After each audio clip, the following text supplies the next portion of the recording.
Hi, మొన్న పన్నీర్ చేశాక వంట మనకి బాగానే వచ్చలే ఫీల్ అయిపోయి నెక్స్ట్ ఏం చేద్దామా అని ఆలోచిస్తూ ఇవేం అయ్యే పనులా కనిపిస్తలేవు అనుకుని క్యాఫ్టేరియాకి వెళ్ళి కాఫీ తాగుతూ ఆలోచిద్దామని ఫిక్స్ అయ్యాం.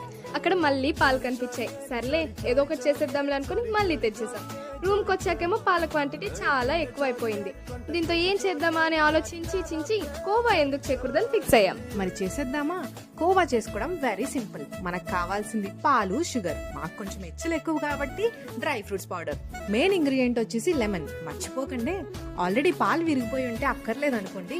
ఇప్పుడు పాలని బాగా బాయిల్ చేసుకొని అందులో లెమన్ వేసి పాలు విరిగిపోయాక వాటర్ ని సపరేట్ చేసేయాలి.